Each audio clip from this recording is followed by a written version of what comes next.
Kinders is sensitiewe ou goedjies.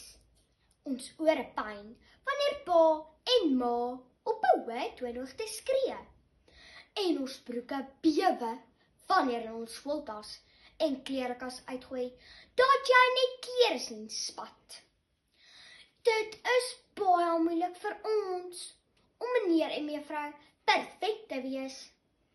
Voorsitter, dames en here, met die oorreagerende stem van ouers, is dit wonder dat kinders normaal is. Eerstens, dink ouers tegnologie is 'n ewel wat vernietig moet word.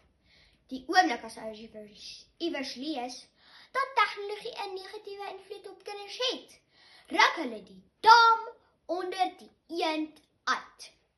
En moet dit dadelik deur uit Waimaraai.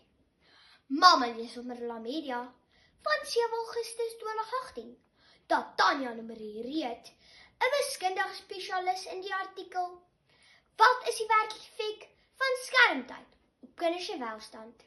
sê dat kinders wat te veel TV kyk op hulle selfone speel, swakker taal en kognitiewe beheer het. Jy sien, daar skrik elke ouer nou hul boeglam, want niemand wil 'n kind hê met net 5 breinselle nie. En natuurlik moet ons kinders net die prys betaal en ons vinger van die knoppie afhou. Ek wonder, hoekom ouers altyd so moet oorreageer? Tweedens, mag ons kinders nie eers 'n afdag hê nie, want dan word die selfhelpboek uitgehaal. Net soos mamma en pappa, voel ons kinders so partykeer bietjie lamlendig en lus om die kombers oor ons kop te trek, in plaas van skool toe gaan.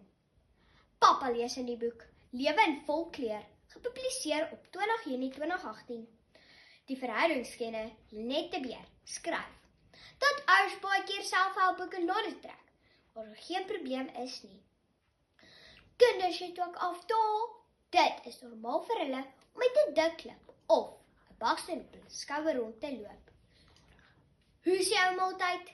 Moenie 'n berg van 'n mos oopmaak nie. Derdens, draai ouers ons kinders in watte toe.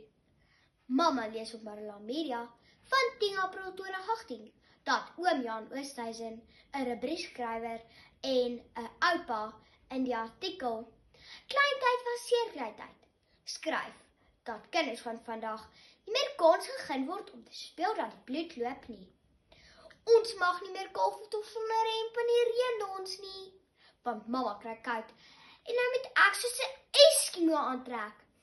En fietsry in die straat is taboe, want wolwe en skaapklere gaan jou vang. Nou nie dat ek al ooit 'n wolf in ons straat gesien het nie. Ouers dra ons kinders so styf en watte toe, dat ons sukkel om asem te haal. Dames en here, met daai oorreagerende stem van ouers, is dit 'n wonder dat kinders ek normaal is.